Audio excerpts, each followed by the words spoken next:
Hello, everyone. Uh, it's Friday. It's November 22nd. Oh, November 22nd. I don't like this day already. Anyway, how's everybody doing? This is the Blue Origin NS-28 New Shepard launch coverage slideshow. I actually got here on time today. I just, we didn't walk the dog, so, you know, that's going to have repercussions later. Great. We have no snow, Shaw. I don't, dude, I live near the ocean, man. No snow. I just jinxed myself, but yeah. Good dag. Hello, Norath. What's up, man? All right, so we're here a little bit early for the NS-28 launch coverage. It seems like they might be having some encoder problems. Let me, this is a new Sheplin's launch. Let me show you here. We are T-minus 6 minutes and 30 seconds until launch. Hey, Rick, what's going on, man? EJ launched 3 probes in KSP now, and I'm not getting a relay. Did you make sure your antennas were relay antennas? As the Space Gal. It's all rain on this side of the Atlantic. Yeah, all I got was rain. We got a lot of rain, actually. To see themselves in the world of STEAM. She's authored not 1, not 2, but 9 children's books and is the host and executive producer of the Emmy-winning show Exploration Outer Space.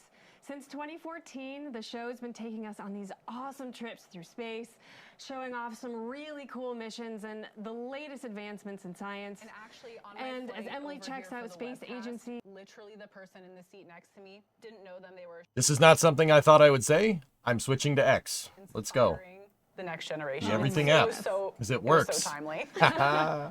Emily is also the co-creator and host of Emily's Wonder Lab on Netflix, where she makes science fun and accessible for families through engaging STEAM-focused experiments, just like the one you're seeing on your screen. Most recently, Emily's launched a new pouring YouTube glass series, of water Emily's into Science other Lab. glass of water. In No, this Emily's show, cool. She Emily's all right. continues her mission of making science hands-on, fun, accessible, teaching families how to Didn't know you conduct went back all to these playing popular KSP. experiments from her books right at home. It's so impressive. It took me a a second. All my cousins also love Emily Calandrelli. It's amazing. Emily But Calandrelli. there's You more. Calandrelli, yeah. Yes, She Emily good. has also worked on campaigns to improve TSA's treatment of breastfeeding mothers and to enhance parental leave in the space industry. I mean, Emily Calandrelli, you are a force for STEM education. Watch the detonation. She really is Ready? a superhero, Alice. Emily has done so much for our younger generation, and we're honored to have her aboard New Shepard there's no today. methane in there. I think she's someone who definitely needs to be an astronaut. That's an understatement. Yeah, it's Oh, definitely word? time, Emily. Thank you for all that you do, for all of those young children that you inspire. We hope the most it exploded today in space. Soak it all in. We're rooting for you. Yeah, and Emily talks a lot about where she's from. That's cool. -1 egg. Yeah. Yeah, the X feed is fantastic. Huh. Anyway, which one is non-direct? It'll say if you click on the antenna, Graham, it'll say which one. It'll say if it's a relay, if the antenna has relay capability, or if it's just an antenna. Hey, S, what's going on, buddy?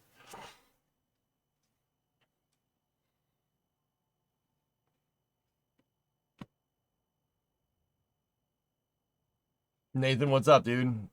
Yeah, we got NS-28. So we do have passengers on this. Emily is one of the passengers on there. About to head out to Starbase for the day. Right on, man. Right on, right on. Cool. Good pictures the other day, dude. Great picture. You need to get a cheaper rocket? You got to speed run this sat launch? Cheaper rocket, huh? Let me introduce you to Jebstone. You want it? You want to see? You want to see one of the best rockets I ever made in KSP? Here. Real quick before the launch. What is this resume browsing thing? Get off the screen, Google. That's not helpful at all. Oh, no.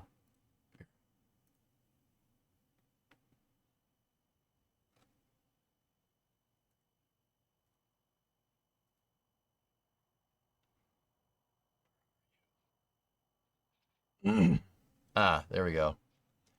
That's the guy. Jebstone. That is one of the simplest rockets that does the most amount of work. It's like a Kerbalized Ares 1, and it is disgustingly good. I'm still partial to Neptune. Yeah. All right, anyway, we're 90 seconds out. Or not 90 seconds out. Almost. 100 seconds out. Soon we will see some additional checks. Yep. All right. Let's stand by and take a look. Is that an SRB? It's a Clydesdale SRB. Yep. It looks like an absolutely beautiful day in West Texas. There is control system checkout. Look at the control surface. Those fins are at the base of the rocket. They help. All right, we're just turning them down. So these are the ascent and descent stabilizer fins.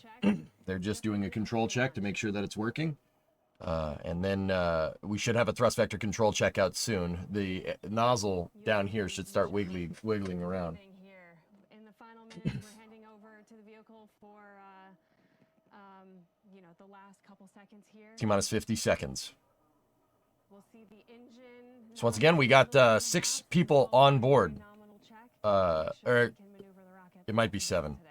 But anyway, crewed suborbital launch here, which is pretty cool. How many flights on this tail? I'm not sure, Jim. I'm not live on the tubes right now, guys. I ran out of time. It's NS4 Flight 12, 85-day turnaround. Believe so. T-minus 16, guidance internal. I'll explain that later. Yeah, go to proceed.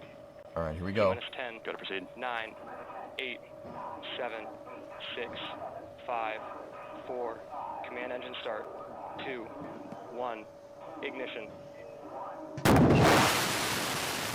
B3U, ignition.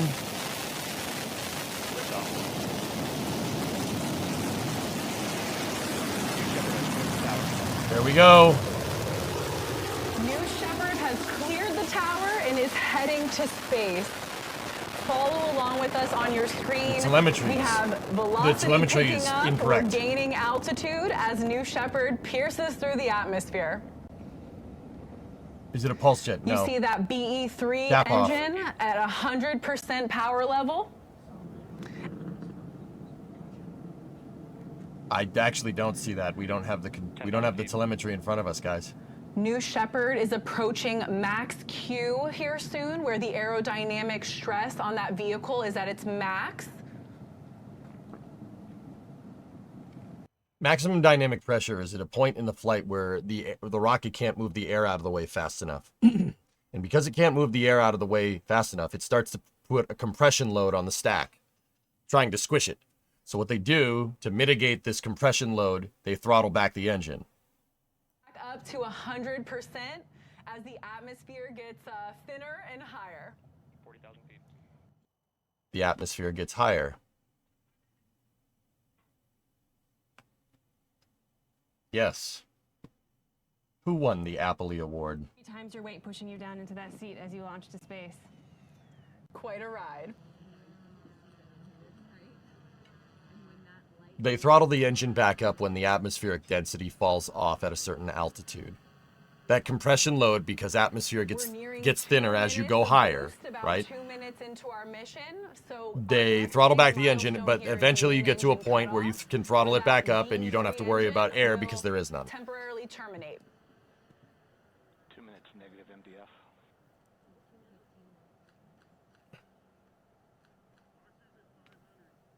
Call the Bondulin. I'm stronking. 10 seconds to MECO. How do you know the atmosphere isn't a recreational user? Oh my god. Oh my god. Oh my god. Please call the Bondulins. I'm stronking. MECO. Main engine There cutoff. it is, that MECO or main engine cutoff. Our vehicle Gotta finish is those now engines, Canuck. coasting at 2,000 miles per hour. Coming up here soon, we'll have the separation of the crew capsule from the booster. And what do we have there, Alice? On the bottom of our screen, we have our 0G indicator. Microgravity, but, you know, whatever. It's fine. You can see it in the center of your screen. Separation is confirmed. The crew capsule is... Capsule separated from the tail. The New Shepard booster starts its descent back to the landing pad. An absolutely huge congratulations to all 6 of our crew. So, they are well, yeah, there is 6 crew. What you're looking for here is above 330,000 feet. That is above the Kármán line.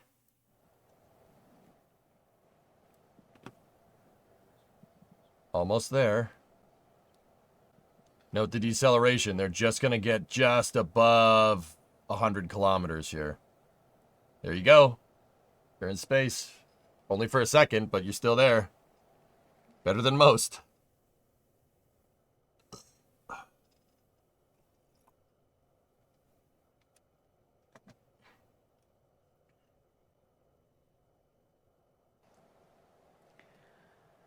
Wow, I cannot imagine what our 6 astronauts are experiencing. Okie dokie, They're WB seeing hokey. the I'll answer that curvature question of the later. Earth from space, maybe doing a backflip or 2. You know, I can't confirm that right now, but that maybe is what I would be doing.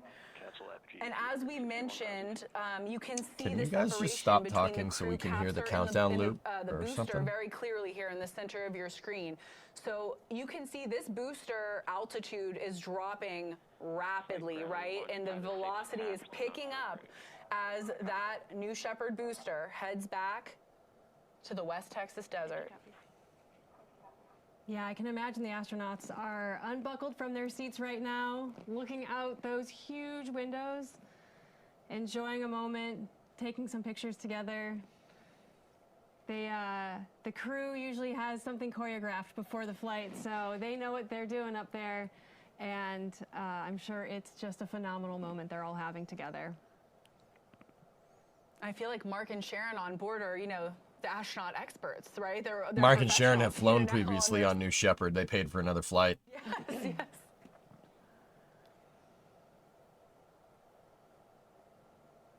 ULA's casts are not nearly this ridiculous. You can really Andrea, see that the booster woman coming that back does down now. We're at Andrea is the name of the woman that does the ULA cast, and she does a fantastic job. She does a good job. Her commentary is pretty good. This is The mission, the booster screaming back down to Earth, and our astronauts enjoying 0G. So far today, a bunch of paying tourists. Cryo. Emily Calandrelli is one of them. She's a pretty well-known STEM educator. Yeah, we're kind of in the same business, only she's way smarter than I am. Today is our NS-28 mission. It's our 9th human flight, but this booster you're seeing head back to Earth here has flown 12 times. Yeah, baby. That's cool.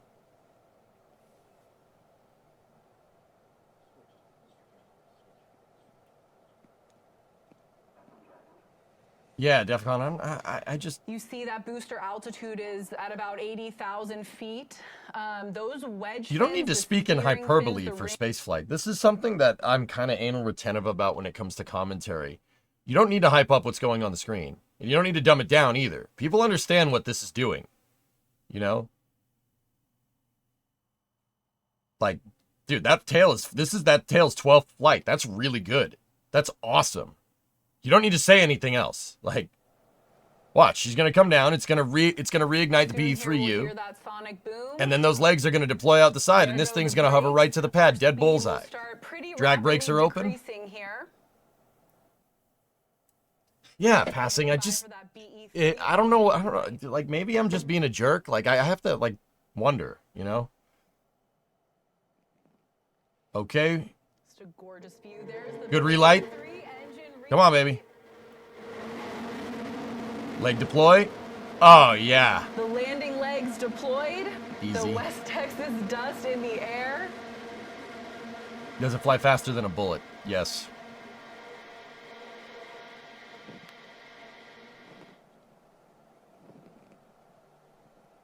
and touchdown.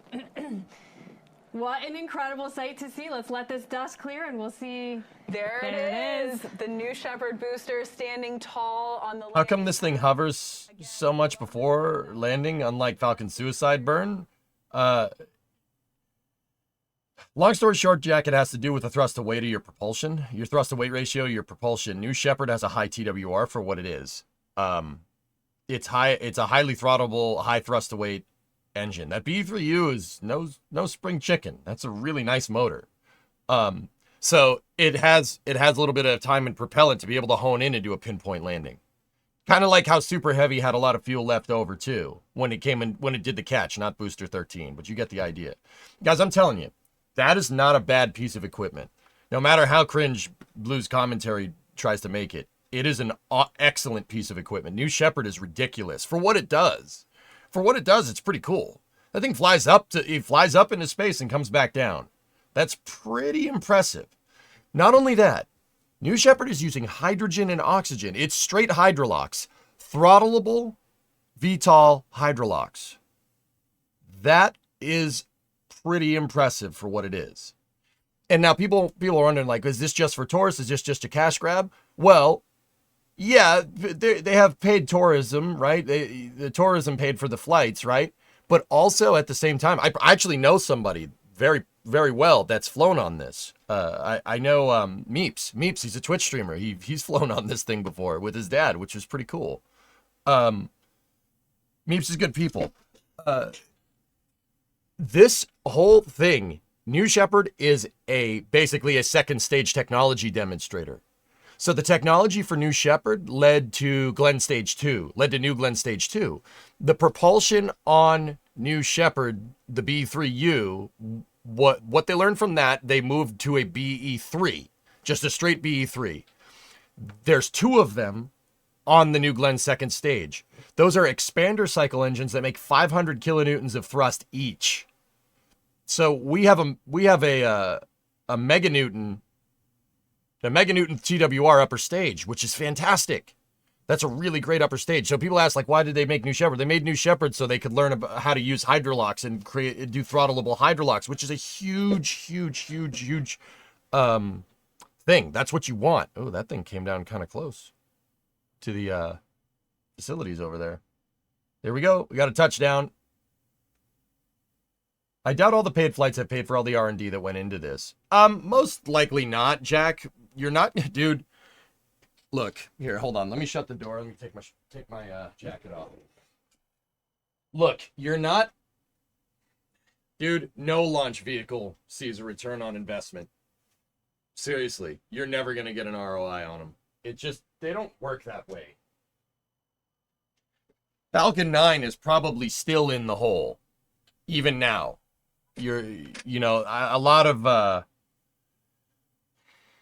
contrarians and critics of like space flight say, like, the Falcon 9 isn't profitable. Yeah, it's not profitable, but sometimes you make something not profitable to learn. That's called technical debt.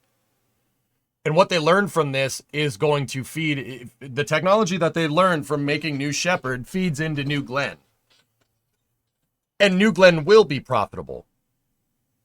Well, if Blue does everything right.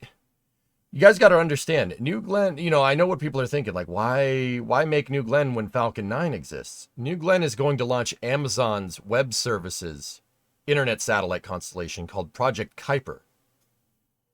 So New Glenn is going to fly just as much as Falcon 9, if not more. That's pretty cool, right? I'm here for it, man. And the idea is that you went into technical debt here to learn how to make a great upper stage, right? To learn how to make a good upper stage so you can build that satellite constellation. I mean, it's kind of a weird way of doing it. SpaceX built an entire rocket.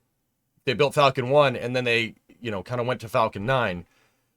Blue kind of got there in a roundabout way, but they're still doing it, And, I know people are going to be critical. They're going to be like, well, it's just Jeff Bezos just trying to copy Elon Musk. You know what? As a space fan, I don't really care. I don't really care because, I don't really care because stuff like New Glenn exists.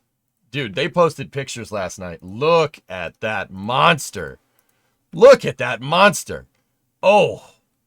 See that thing right there? That's basically a 2-engine scaled up New Shepard. And that's by Jeff Bezos' own admission. Dude, this is great. Build out these satellite constellations, because that's what makes these things profitable. Seriously. We're getting to the point, like I said, launch vehicles are usually not profitable. Up until this point. Like if you look at the Saturn V, absolutely not profitable. It was done for other reasons. Saturn 1, same idea. Every single Department of Defense launch vehicle, all are there for a reason, not for profitability, right? So that's like Titan, Atlas, Thor, Delta, all of them. Gina, they were all there because they were testing missile tech. And then we just decided to use them as launch vehicles because it's better suited for it. And then even then, launching Department of Defense satellites, yeah, you get some profitability there, but not a lot. Right? We're getting to the point where launch vehicles will be profitable in the future, which is great. That's super cool. But, yeah, I mean, you're not going to get much profit off a New Shepard, but New Shepard is technical debt. You learned a ton from that, and learning a ton from that, you can make stuff like this. So you're telling me SLS will be profitable /S. Soapbox, shut up. Shut up. Just shut up. I'm going to slap you. I'm going to slap you. You want a fresh one? You know? Hey, Rocket Guy, what's up, man? Dude, I saw the thing tip over.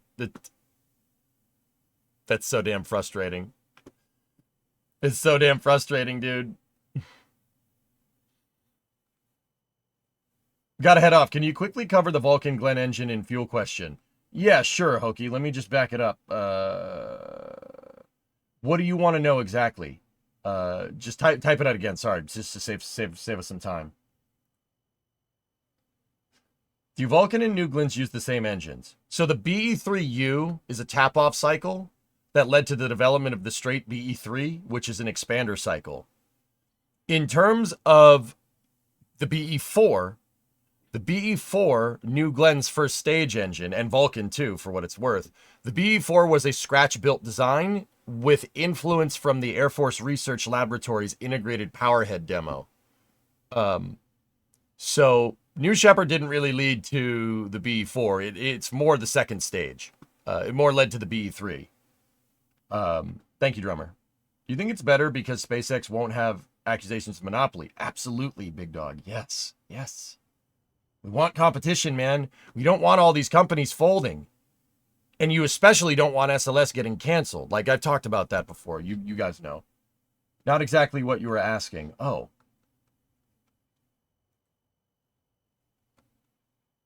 Sorry, I still need more coffee. Do Vulcan and New Glenn use the same engines? If so, are they the same fuel? Oh! Yes. Yes. Sorry. Give me a moment.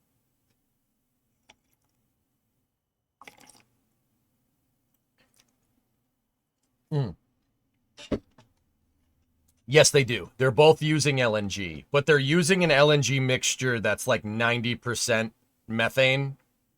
It's actually higher than that. It's like 95% methane and like 3% butane and then like 2% propane. Hokey, I forget why. I forget why they're using LNG. There is a reason. There's a very good reason. Relativity actually talked about it on their Terran 1 cast a little while back. There's a reason for doing that. I think if this is a guess, big guess, sorry, I still need more coffee. If I'm understanding it right, they do it to get better energy out of the methane. You get more C3 when you use a slight LNG mixture as opposed to straight methane. That's my guess, but I don't know for sure. Okay, Rocket Guy, thank you. The LNG fuel choice offers several advantages, including higher performance, cleaner burning characteristics, improved engine reusability, and reduced total fuel requirements. Yeah, see, it was something like that. I wasn't exactly right, but cool.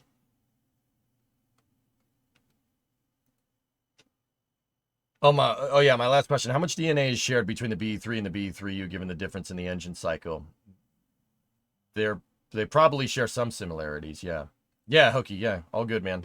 Is that sufficient? Sorry, I had coffee. Are you staying live now, or will you be gone a bit before your normal stream time? I don't see why we shouldn't go right to work. We got engines to finish, Jack, and this is the last day that I'm going to be here until December. Yeah, I'm going to be gone at the end of this stream for the 23rd through the 1st. This is basically my winter break.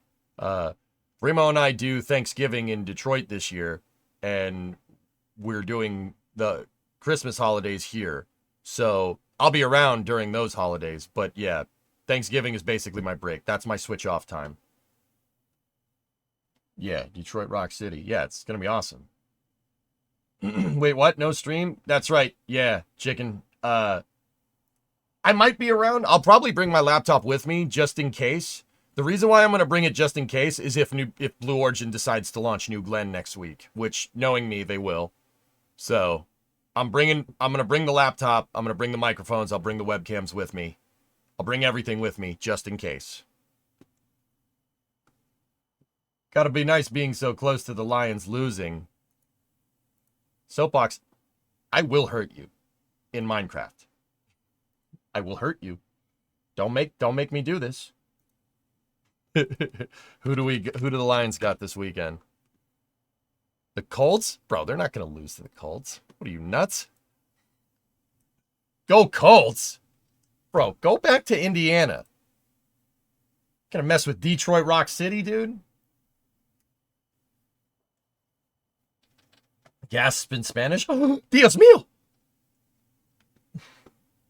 Already there. Well, go further back to... Go look at your rotary or something. I went to Indiana one time. People were like, oh, you got to see Indianapolis. You got to see Indianapolis. You got to see the rotary. I went to the rotary. It's just a road that goes in a circle.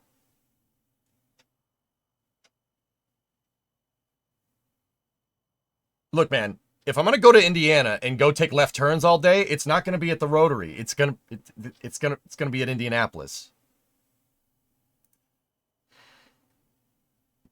All right? I'm like, this is great. You know, you have another thing that goes in a circle that's right over there that I want to go to, you know? Like, you should check out Old Michigan Central. Willie, we got a tour for it, dude. I'm not saying which day. We got a tour for it. Oh, I'm going to check that out. Yeah. Stealing bricks in EJ's future. Nah, Indiana's all right. All right, you guys are all right. How fast can New Glenn get clearance to launch, considering they don't have a set date in regards to NOTAM and range clearance issued? I don't know, Rocket Guy. I don't know. I'm just going to bring it just in case. So, but yeah, for the most part, I'll be gone next week. But yeah, that's going to do it for the NS-28 cast. That was pretty good, man. And also, dude, look at that monster. Oh. Something that I wanted to discuss with you guys. Here, check this out.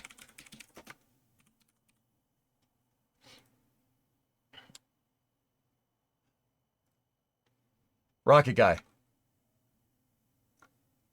Christian Davenport, who's a space reporter for the Washington Post. Oh, hello there. He retweeted that stack picture, right? What's that about? What's that about?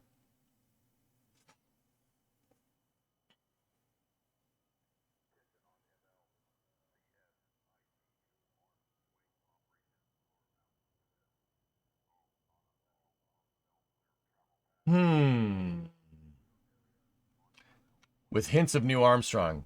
That's what you want to know? Shaw, I think I know. I think I know, but it's a guess, to be honest. Maybe the thermal protection system? No, I don't think so. New Armstrong is the reusable upper stage concept? No, New Armstrong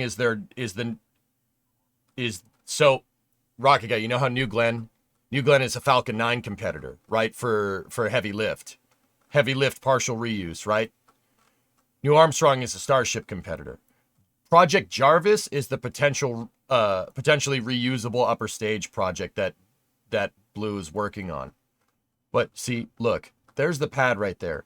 And Rocket Guy, you tell me, dude. You tell me.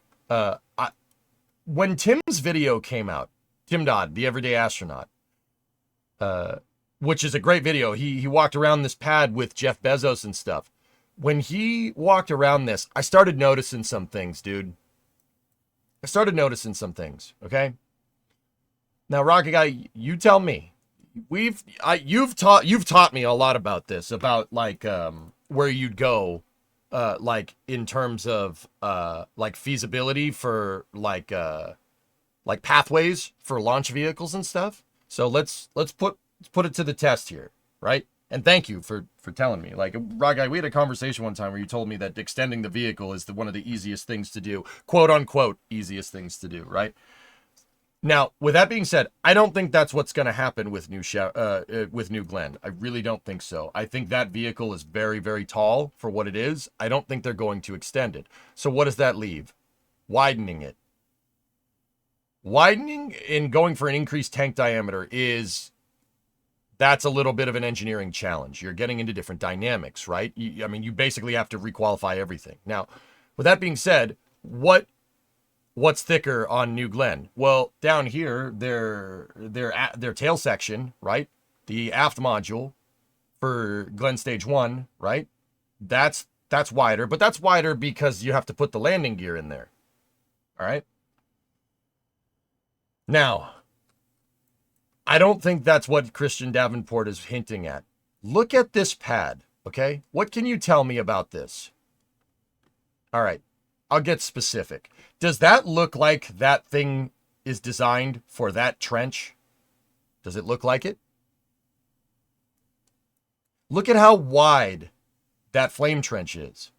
That flame trench is wider than 39A by a long shot, even at the rim of the trench. We're talking about a 90-foot flame trench, at the very least. That is 30 feet wider than the trenches at 39A and B. Okay? You couple that with, I don't want to show all of Tim's video. He doesn't like that, and I respect that, but I want to show you something very interesting that I noticed.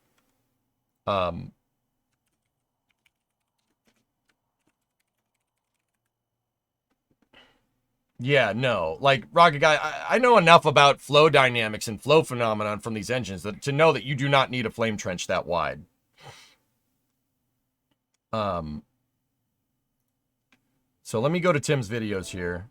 And once again, I'm only just checking it for a second here. Like, I want to... where are you? Where are you? Where are you? I'm trying to find it. Give me a moment. It's the second Tim Dodd video. That's where he's talking to Jeff inside of the tanks here. This one right here. And it was paused right at the spot where I wanted, because this is the last time I showed it. Once again, I'm not showing the entire video. I just this clip right here. So it's this picture where Jeff's pointing and they're talking about the pad. So first of all right, that's their Pathfinder, right? You have your transporter erector, right? And then you have your pad base plate. Now, Rocket Guy, I don't know nothing about nothing, all right? I'm okay with that. That's fair. Like, I think the fact that I acknowledge that I'm not an expert on this kind of I mean, that's kind of a rite of passage for anybody that tries to learn about this stuff, like educated or like school or not. Like, Discovery, go at throttle you up. really have to understand that you know dick about nothing, right? When it comes to rocket science. Even that guy would say that. Elon would say the same thing. Okay, now, with that being said, with my limited mechanical engineering knowledge, why would you anchor a pad like that to a launch pad? Their pad base plate here, okay? So New Glenn's rotates on its transporter erector, and you have a stool right here, a launch stool, okay? SpaceX would call this a reaction frame. So this whole thing with the stool turns, and then the stool bolts to the pad base plate, right? Hey, Peace Boy, 17-month resub. Now, Here's the thing. Why would you build this like this? Why would you build it with a pendant style attachment? No one attaches launch pads that way, right? This looks like it can be detached, right? It looks like it can be detached. And if that can be detached, that looks like the whole transporter erector can turn upright, bolt to this plate, and remove this plate off of the pad without any cranes. That tells me,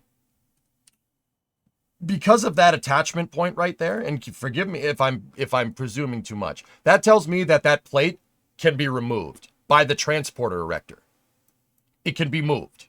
And if that's the case, that means the transporter erector can interface to a different style plate. And if it, time to wake up.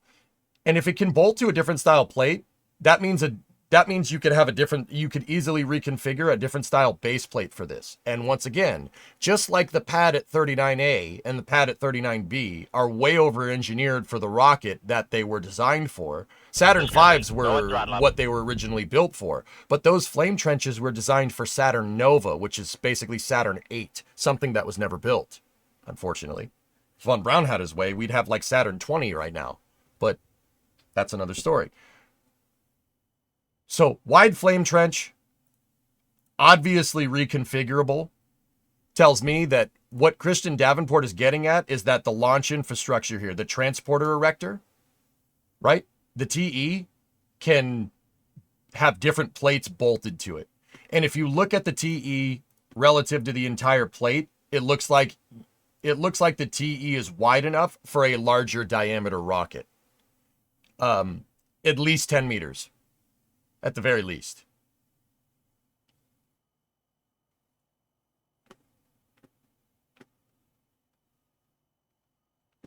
That's my theory. My theory is that, I mean, and Christian Davenport kind of confirmed that with his, with hints of Neil Armstrong. It's the pad. It's not the rocket. It's the pad. The pad is built for New Armstrong, but they're putting New Glenn on it first.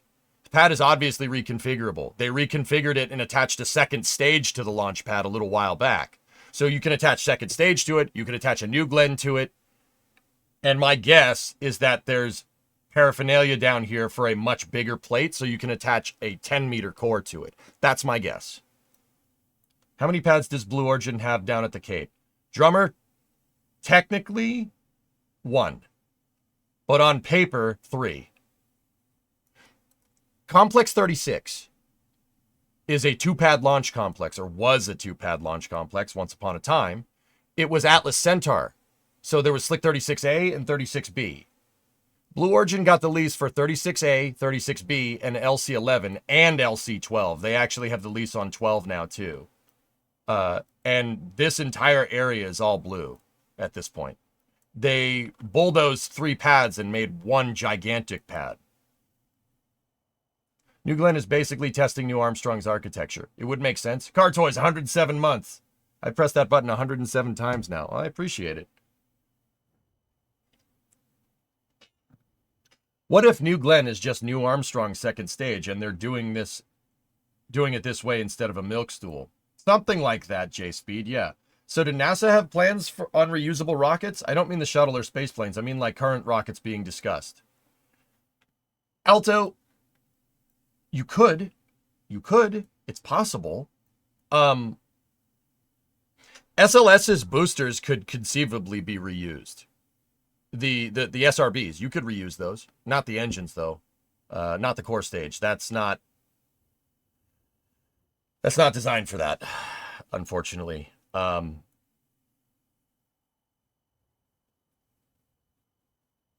Should it be? Yeah, absolutely. Sure. New Shepard, New Glenn, New Armstrong, step by step, ferociously. Pretty much soapbox, yeah. Rocket Guy, what do you think, dude? If you're still here, I think this pad is massively overbuilt for New Glenn, just like 39A is massively overbuilt for Falcon Heavy. It's way overbuilt. You don't need a pad that big for Falcon Heavy.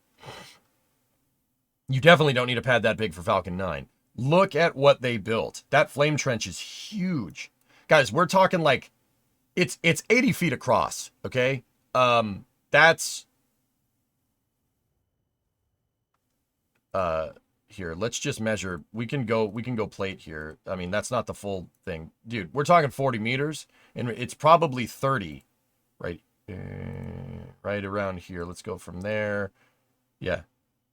It's tough with the satellite imaging, but we're looking at about 28, 29 meters. It's gigantic. That is way too... That's a huge flame trench for a rocket like New Glenn. It's gigantic.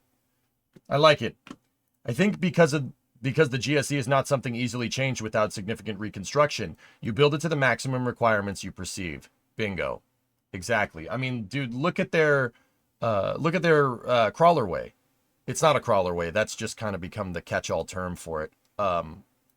It's much too big. I mean, they have lane indicators for the entire transporter erector. Dude, this thing is designed to take something much bigger. Much bigger. And once again, you could see it from Timmy's video. Actually, let me just back it up a little bit. I want to back up and see if there's any other paraphernalia on the pad to see if there's another pendant attachment point. See that, dude? Why would you attach that base plate that way? Why would you do that? And okay, Rocket Guy, another thing. Look, right there, you have your bracket and your gusset. That's the pivot point for the entire transporter erector. You can see the pin inserter right there, right? Look. It's a different sub-assembly to the plate. See what I'm talking about? They're two different pieces. They can unbolt. This thing can be reconfigured. I'm pretty dang sure. See what I'm talking about? See how it's two different types of metal? Now it could just be the paint.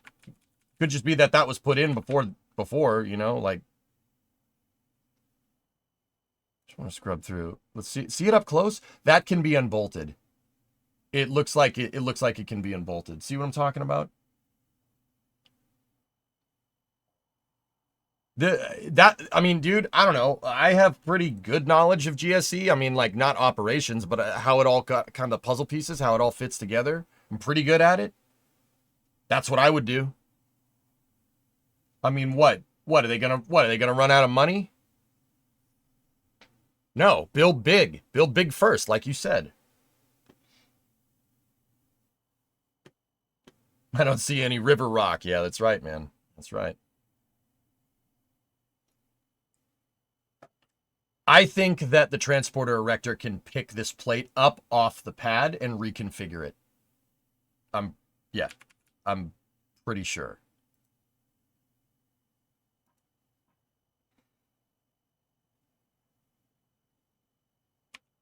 I mean, also, the mechanical engineering that's going on here is just... See? Look at all this extra space on the side. You wouldn't need that if this pad was just launching New Glenn. You wouldn't need this wide open spot right here. And, dude, that can be taken apart. Yeah, that can be taken apart. Absolutely. I mean, anything can be taken apart. I get it, but...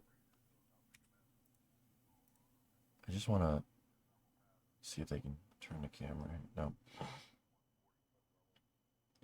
They never intended it for the Saturn V. They wanted it for Saturn Nova. Bingo. That's why the Saturn V still looks goofy on a mobile launcher, even to this day. Like, it looks like the ML is way too big. Here. Like, if you look at a Saturn V rolling out, it looks like the ML is just huge comparatively to the rocket. These are all my Apollo pictures. Like, look, see? See what I'm talking about? That's because this whole thing was designed for a much bigger system. Anything can, but that makes it easy. Yeah, exactly. Yep. See what I'm talking about? What payloads for Super Heavy will we see? For Starship? I mean, anything, dude.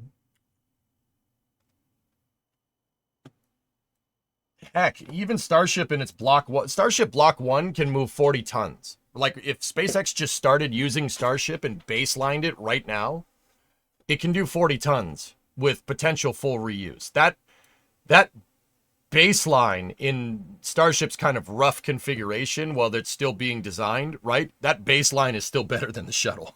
Shuttle could take 25 tons up. But see, here's the thing. Due to center of gravity requirements, because the shuttle has to fly like an airplane, that's part of the reason why the body flap exists, to prevent the body flap and the speed brake. It's to basically shim out the payload mass in the payload bay when you're coming back down. The shuttle, because of this, right? But there's still limits, right? Because of that, the shuttle could only take 12 tons back down. Starship could take whatever Starship could take up, it could take down, provided you have the fuel. Like, the physics are not a requirement, like for down mass capability. It's not a constriction on down mass. As long as Starship has the fuel, it could do the flip and burn. It doesn't matter if it has 100 tons of payload up at the top. I mean, you're going to need more fuel for that, but you get the idea.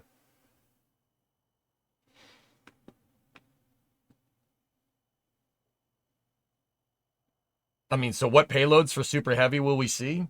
I don't know. Anything, dude. It's, yeah, here, take another look. Look at that. The Saturn V looks tiny compared to that ML. That ML could be, you could reconfigure this for a much bigger rocket. And I'm willing to bet that that's what they wanted to do. That's what Von Braun wanted to do. Dude, what a freaking unit of a vehicle that is. It's so cool.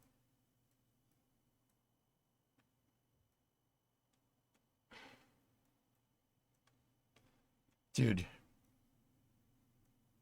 There were talks about reusing this thing too. I know somebody asked me that a second ago.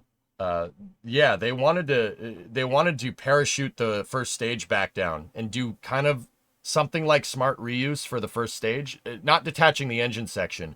What they actually were looking at with the Saturn V when Apollo was axed is actually blowing the forward bulkhead on the LOX tank.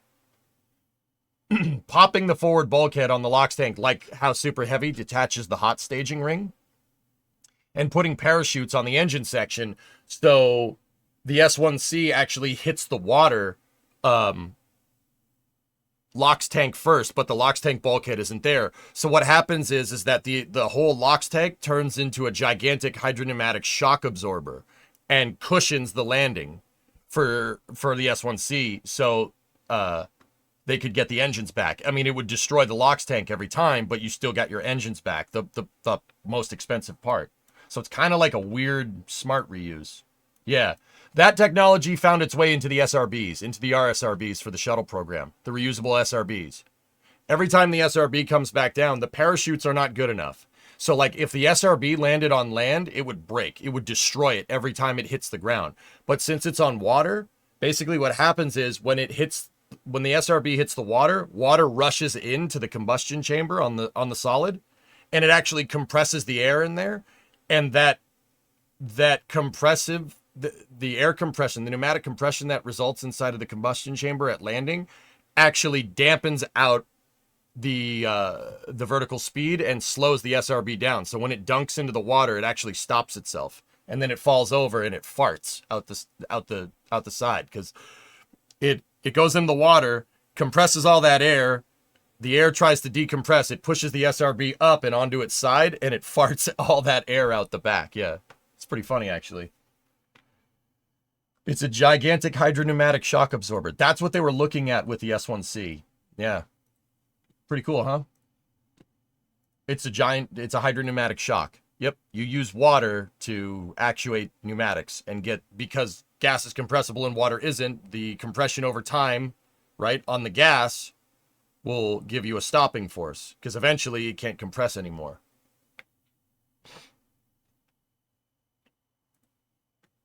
Anyway. Let's move into Satisfactory. This is Halo.